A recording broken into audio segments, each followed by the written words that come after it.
नमस्कार। कभी सोचा है कि क्या पौधों का भी ऑपरेशन थिएटर हो सकता है? आज हम एक ऐसी ही हैरान कर देने वाली तकनीक की दुनिया में जा रहे हैं जहां वैज्ञानिक लैब के अंदर उन असंभव पौधों को उगाते हैं जिन्हें शायद कुदरत ने भी छोड़ दिया था। तो चलिए इसी एक बड़े सवाल से शुरू करते हैं। सोचिए, एक साइंटिस्ट या एक किसान आखिर क्या करे जब कोई बीज उगने से ही मना कर दे। ये कोई छोटी मोटी बात नहीं, बल्कि एक बहुत बड़ी और असली चुनौती है। असल में दिक्कत दो तरफा है। कुछ बीजों में एक तरह का कह सकते हैं गहरा आलस होता है, जिसे वैज्ञानिक भाषा में डॉर्मेंसी कहते हैं। और दूसरी तरफ कुछ हाइब्रिड पौधे ऐसे होते हैं जो आगे अपनी पीढ़ी नहीं बढ़ा सकते, मतलब वो बांझ होते हैं। तो इस ताले को खोलने की चाबी आखिर है क्या? इस पूरी गुत्थी को सुलझाने के लिए ये है हमारा आज का रोड मैप। हम पहले बीज की दिक्कतों को समझेंगे, फिर लैब में इसका सॉल्यूशन देखेंगे और आखिर में ये जानेंगे कि ये तकनीक हमारे लिए इतनी ज़रूरी क्यों है। तो चलिए कहानी के पहले हिस्से में चलते हैं। एक बीज की सबसे बड़ी समस्याएं। आखिर वो कौन सी मुश्किलें हैं जिन्हें पार करने के लिए हमें इस कमाल की तकनीक की जरूरत पड़ी? देखिए, प्लांट ब्रीडर्स के सामने एक नहीं कई पहाड़ जैसी मुश्किलें होती हैं। पहली, कुछ जिद्दी बीजों को उनकी गहरी नींद से जगाना। दूसरी, दो अलग अलग प्रजातियों को मिलाकर बनाए गए नाजुक हाइब्रिड भ्रूण को बचाना, जो अक्सर पैदा होने से पहले ही खत्म हो जाते हैं। और शायद सबसे बड़ी चुनौती, हमारी धरती से गायब हो रहे दुर्लभ पौधों को हमेशा के लिए खोने से बचाना। तो सवाल यह है कि इन सारी मुश्किलों के सामने साइंस के पास क्या जवाब है? चलिए अब पर्दा उठाते हैं उस जबरदस्त सोल्यूशन से जो एक लैब के अंदर जन्म लेता है। इस तकनीक का नाम है एम्ब्रियो कल्चर, और इसे समझने का सबसे आसान तरीका है इसे पौधों का NICU मान लीजिए, मतलब नवजात बच्चों की गहन चिकित्सा इकाई। यहाँ एक बहुत छोटे कमजोर भ्रूण को बीज के अंदर के माहौल से निकालकर एक तरह के साइंटिफिक लाइफ सपोर्ट सिस्टम पर रखा जाता है, जो पोषक तत्वों से भरपूर होता है ताकि वो आराम से बढ़ सके। और पता है सबसे मजेदार बात क्या है? आज हम जो कुछ भी समझने वाले हैं ना, वो सीधे एक साइंटिस्ट के असली हाथ से लिखे नोट्स से आया है।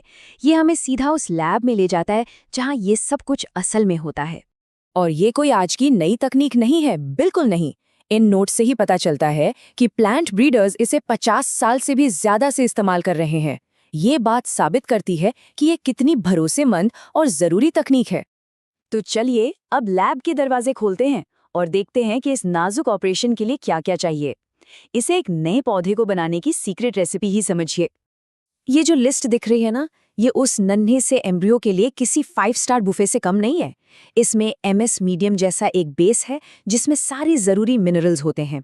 फिर इसमें अमीनो एसिड्स और एनर्जी के लिए सुक्रोज यानी चीनी मिलाई जाती है। और सबसे जरूरी चीज, ग्रोथ हार्मोन्स जैसे NAA और BAP, जो भ्रूण को सिग्नल देते हैं कि अब जड़ें निकालो, अब पत्तियां, मतलब एक परफेक्ट डाइट। और ये है साइंटिस्ट का टूल किट, मतलब एक तरह का ऑपरेशन थिएटर ही है ये। फोर्सेप्स, स्कैल्पेल, माइक्रोस्कोप, ये सारे उपकरण बताते हैं कि ये काम कितनी बारीकी और सफाई से करना पड़ता है।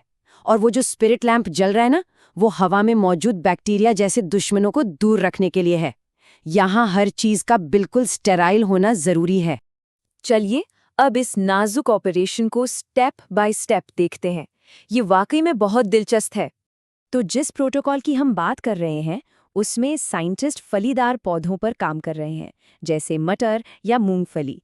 ये बहुत ज़रूरी फसलें हैं और इनमें नई किस्में बनाना हमेशा से एक बड़ा चैलेंज रहा है। यहाँ सब कुछ, मतलब सब कुछ, टाइमिंग का खेल है। परागण के ठीक 9 से 12 दिन बाद फलियों को तोड़ा जाता है, जब भ्रूण बिल्कुल सही साइज का होता है। फिर उन्हें केमिकल से अच्छी तरह साफ किया जाता है ताकि कोई इन्फेक्शन का खतरा न रहे। और फिर आता है सबसे मुश्किल काम, भ्रूण को बिना कोई नुकसान पहुंचाए बहुत सावधानी से बाहर निकालना। अब जरा इस पर ध्यान दीजिए, टाइमिंग कितनी जरूरी है। ठीक 1 मिनट अल्कोहल में और फिर पूरे 10 मिनट सोडियम हाइपोक्लोराइट में। 1 सेकंड भी इधर उधर हुआ ना तो पूरा एक्सपेरिमेंट फेल। साइंस में कामयाबी ऐसी ही सटीकता पर टिकी होती है। तो अब एम्ब्रियो अपने नए सेफ घर में आ चुका है, यानी उस पोषक माध्यम पर। इसके बाद उसे एक इंक्यूबेटर में रखा जाता है जहां तापमान और रोशनी सब कुछ कंट्रोल में होता है, बिल्कुल एक नर्सरी की तरह। यहाँ वो करीब 3 से 4 हफ्ते रहता है और जब वो एक छोटा सा पौधा बन जाता है तो उसे एक नए कम चीनी वाले मीडियम में शिफ्ट कर दिया जाता है ताकि वो धीरे धीरे असली दुनिया के लिए तैयार हो सके।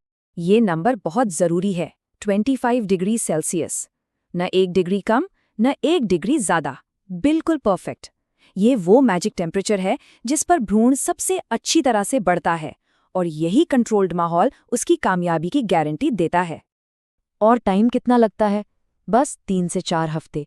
सोचिए, सिर्फ इतने से वक्त में वो नन्हा सा एम्ब्रियो एक पूरे पौधे में बदल जाता है, जो अपनी नई जिंदगी की शुरुआत के लिए अब बिल्कुल तैयार है। ठीक है, तो हमने ये पूरा कॉम्प्लेक्स प्रोसेस तो देख लिया, पर अब आता है सबसे बड़ा सवाल। ये सब किया क्यों जा रहा है? इसका हमारी दुनिया पर, हमारी खेती पर असल में क्या असर पड़ता है?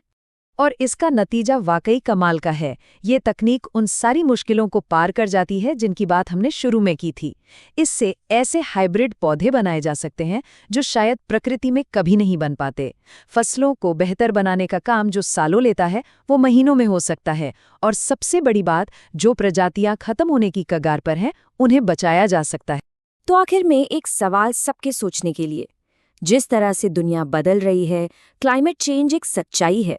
क्या ये लैब में उगाए गए पौधे ही हमारे भविष्य की सबसे मजबूत और ज़रूरी फसलें बनेंगे? इसका जवाब तो खैर वक्त ही देगा।